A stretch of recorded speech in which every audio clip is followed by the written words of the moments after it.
మహాగణాధిపతయే నమః. ఓం గురుభ్యో నమః. ఓం శ్రీమాత్రే నమః. పరమేశ్వర స్వరూపమైనటువంటి జ్యోతిష, వాస్తు మరియు ఇతర అనేకమైనటువంటి శాస్త్రములను మనకు అందించినటువంటి మహర్షులకి నమస్కారం. హయగ్రీవ హయగ్రీవ హయగ్రీవేతి యోగదేత్ తస్స నిస్సరతే వాణి జనుకన్యా ప్రవాహవత్. అరుణాం కరుణాతరంగితాక్షీం ధృతపాశాంకుశపుష్పబాణచాపాం అనిమాదిభిరావృతాం మయూకైః అహమిత్యేవ విభావయే భవానీం. శ్రీమాత్రే నమః. ప్రేక్షకులకి ఆ లలితాంబిక అమ్మవారి యొక్క అనుగ్రహం పరిపూర్ణంగా కలగాలని మనస్ఫూర్తిగా కోరుకుంటూ మనం ఈరోజు చెప్పుకోబోయేటువంటి టాపిక్ శని శుక్రుల యొక్క కలయిక. డిసెంబర్ మాసంలో 29వ తేదీ నుంచి జనవరి 28వ తేదీ వరకు, అంటే నెల రోజుల పాటు వాళ్ళిద్దరూ కలిసి ఉంటారు. అది ఒక యోగము, గుర్తుపెట్టుకోండి. ఇది జన్మజాతకంలో కలిసి ఉంటే ఏమిటి అనేటువంటిది కూడా నేను మీకు వీడియో ఎండింగ్లో చెప్తాను. కాకపోతే మనం రాసుల వారీగా చెప్పుకుంటున్నాం కాబట్టి శని శుక్రులు కనుక కలిసి ఉన్నట్లయితే గోచారంలో ఒక్కొక్క లగ్నం వారికి, అంటే మేషం నుంచి మీనం వరకు ఎటువంటి మంచి ఫలితాలు ఉంటాయి, ఎటువంటి విషయాల్లో జాగ్రత్త వహించాలి అనేటువంటి విషయాలు ఇప్పుడు మనం చెప్పుకుందాం. అయితే ఈ విషయాలు చెప్తుంది నేనైనప్పటికీ కూడా చెప్పిస్తుంది సాక్షాత్ లలిత అమ్మవారిగా భావిస్తూ ఒక్కొక్క లగ్నము, లగ్నం తెలియని వారి రాశి నుంచి మనం తెలుసుకుందాం. కర్కాటక లగ్నము, కర్కాటక రాశి. కర్కాటకం వారికి కనుక చూసుకున్నట్లయితే మీకు అష్టమ స్థానంలో శని శుక్రుల యొక్క సంచారం జరుగుతుంది. సహజంగానే అష్టమ శని నడుస్తుంది. మరి అష్టమ శని నడిచేటప్పుడు ఈ శుక్రుడు రావడం వల్ల కలిగేటువంటి మంచి ఫలితాలు ఏమిటి, జాగ్రత్తలు ఏమిటి అని చెప్పి చూసుకున్నట్లయితే ప్రధానంగా మీకు ఈ కాంబినేషన్ విదేశీ యోగాన్ని ఇస్తుంది. అంటే వేరే ప్రాంతానికి వెళ్ళడానికి యోగిస్తుంది ఈ కాంబినేషన్ అనేటువంటి శుక్రుడు శని కలయిక అనేటువంటిది. అంటే ఇల్లును వదిలి వేరే ప్రాంతానికి వెళ్తుంటారు చూసారా, లేదా విదేశాలనే కాకుండా ఒక్కోసారి కొంతమంది ఏ వైజాగ్లోనే ఉన్నారు, ఏ బాంబే వెళ్ళడమో, బెంగళూరు వెళ్ళడమో, హైదరాబాద్ వెళ్ళడమో ఈ యొక్క ఫలితాన్ని ఇస్తుంది. అదేవిధంగా ఈ కాంబినేషన్ అనేటువంటిది పూర్వీకుల ఆస్తి, అంటే మీకు గతంలో ఎప్పటి నుంచో ఆగిపోయి ఉన్నాయి, తాతగారు ఆస్తి ఏదో ఉంది, అది కాస్త ఇప్పుడు రిలీజ్ అయ్యి మీకు రావడానికి యోగిస్తుంది ఈ కాంబినేషన్ అనేటువంటిది. అదేవిధంగా కాకపోతే ఈ శని శుక్రులు ఇద్దరు అష్టమంలో ఉన్నందుకు వివాహ సంబంధించిన విషయాలు కుదురుతాయి, కానీ కాస్త ఆలస్యంగా కుదరడం అనేటువంటి చాలా స్పష్టంగా చూపిస్తుంది.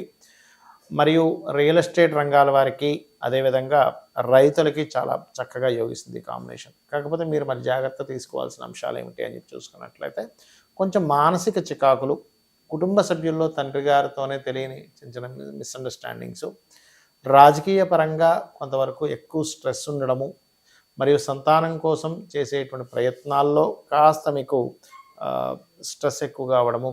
అంటే కొన్నిసార్లు చూడండి, కొన్ని చికిత్సలు చేయించుకున్నాక లేదండి కొంచెం టైం పడుతుంది అన్నటువంటి కొన్ని రిపోర్ట్స్ వస్తుంటాయి. అటువంటి విషయాల్లోని ఉద్యోగ సంబంధించిన విషయాల్లో కూడా ఉన్న సిచ్యువేషన్లో మీకు వర్క్ లోడ్ పెరగడం కానివ్వండి, కాస్త ఎక్కువ స్ట్రెస్ ఉండడం కానీ జరుగుతూ ఉంటుంది.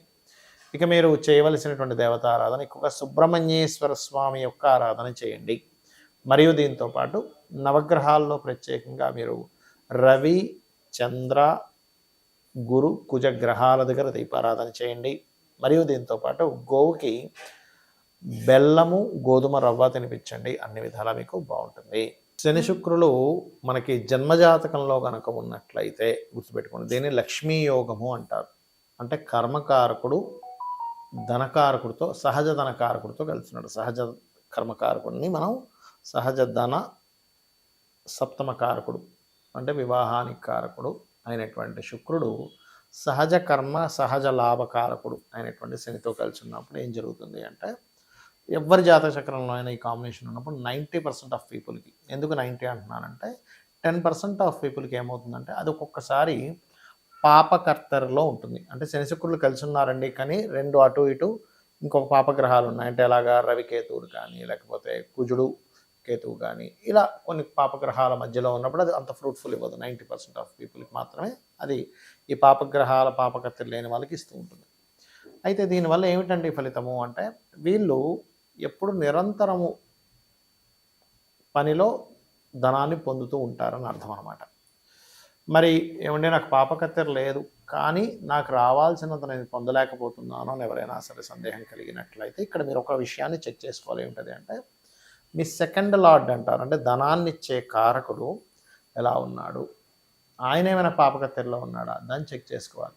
మరి దీన్ని చెక్ చేసుకోవడం వల్ల ఏమిటి ఫలితము అంటే, సెకండ్ లార్డ్ ఉదాహరణకి నీచబడి ఉన్నాడు, అంటే నీచ స్థానాలు ఉచ్చ స్థానాలు మనకు తెలుసు కాబట్టి నీచ స్థానంలో ఉన్నాడు. లేదా ఏదైనా ఇప్పుడు ఉదాహరణకి బుధుడే అయ్యాడు అనుకోండి, ఏ వృషభ లగ్నానికి రెండో అధిపతి బుధుడు, ఆయన వెళ్ళి మీనంలో ఉంటే నీచ భంగ రాజయోగం జరిగితే మళ్ళీ యోగమే అది.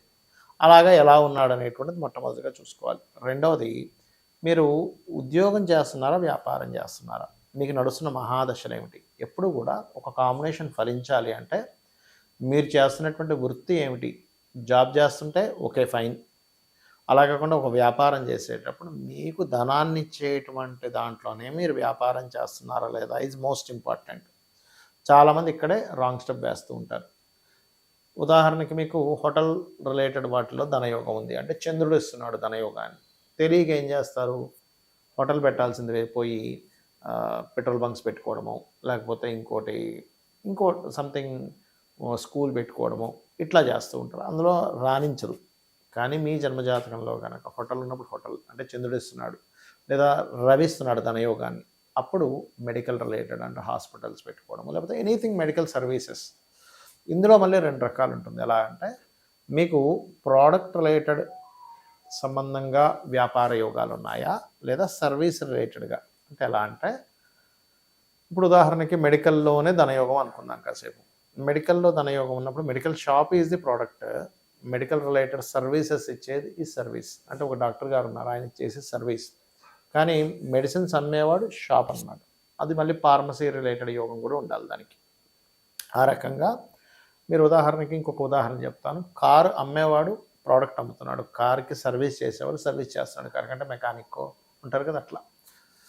ఆ రకంగా మీ జన్మజాతకంలో అసలు ప్రోడక్ట్ రిలేటెడ్ ధనయోగం ఉందా, లేకపోతే సర్వీస్ రిలేటెడ్గా మీరు చేస్తే ఉంటుందా, అది కూడా ఇక్కడ లేకపోతే విదేశాల లేకపోతే ఇంకో ప్రాంతానికి వెళ్తే ఉంటుందా, ఇప్పుడు సరైన సమయమా కాదా, ఇప్పుడు ఇన్వెస్ట్మెంట్ చేయడం is right time or wrong time అనేటువంటిది కూడా స్పష్టంగా జ్యోతిష్ శాస్త్రంలో ఉంటుంది.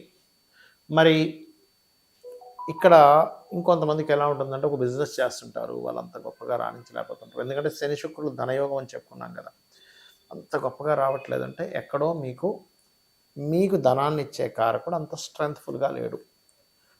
ఉన్నాడు కానీ స్ట్రెంగ్త్ తక్కువగా ఉంది. అంటే అలాగా ఒక మన దగ్గర ఒక కారు ఉంది కానీ అదంతా కొంచెం రిపేర్లో ఉంది, అప్పుడు ఎలా వెళ్తుంది, అది అలాగా వెళ్తూ ఉంటుంది. లేదా రోడ్డు బాగాలేదు, నార్మల్గా వెళ్తుంటుంది. కారు బాగుంది, రోడ్డు బాగుంది, నడిపేవాడికి డ్రైవింగ్ వచ్చి అంటే ఎలా అయితే ఈ మూడు కలయిక అద్భుతంగా ఉంటుంది, అలాగే మీకు నడుస్తున్న మహాదశ, మీకు ఉన్నటువంటి ధనాధిపతి బాగుండడము, మీకు ఉండేటువంటి యోగము బాగా కలిసి అంటే అన్నీ బాగుంటాయి. మరి ఇలాంటప్పుడు ఏం చేయాలి, ఫైనాన్షియల్ గ్రోత్ రావాలంటే ఏం చేయాలి అంటే సింపుల్గా ఏం లేదు, మీరు నవగ్రహాల్లో ఇది ఏ లగ్నమైనా ఏ రాశి వారైనా గుర్తుపెట్టుకోండి, నవగ్రహాల్లో ముఖ్యంగా శని భగవానుడు, బుధగ్రహము అంటే బుద్ధి, మీ ఆలోచన, మీ కర్మ రెండు సక్రమంగా సాగడానికి బుధ శని గ్రహాల దగ్గర దీపారాధన చేసి ఒక 9 ప్రదక్షిణాలు చేసుకొని, అదే ఆలయంలో ఉన్నటువంటి స్వామివారికి కానీ అమ్మవారికి ఒక 3 ప్రదక్షిణాలు చేసుకొని, మీ యొక్క సంకల్పం మీరు దేని గురించి అయితే ట్రై చేస్తున్నారు అనే దాని గురించి అమ్మవారికి కూర్చొని చెప్పుకున్నట్లయితే మీకు మీరు ఇప్పటివరకు ఏదైతే స్ట్రక్ అయిపోయి నడుస్తుందో అది కాస్త ముందుకు కదులుతుంది. అలాగే ఓం సంపత్కరీ సమారూఢ సింధుర వ్రజ సేవితాయ నమః, ఇది ఫైనాన్షియల్ గ్రోత్.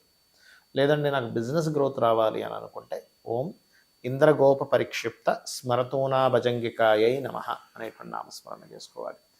ఈ రకంగా మీరు కనుక చేసుకున్నట్లయితే ఖచ్చితంగా మీకు ఒక రూట్ అనేటువంటిది లభిస్తుంది. మీకు సంకల్పం, మీరు ఏదైతే బిజినెస్ ఉన్నదో దాని మీద కాన్సన్ట్రేషన్ పెరుగుతుంది. రోజుకి 40 నిమిషాలు చేయండి, అన్ని విధాలా బాగుంటుంది. శ్రీమాత్రే నమః.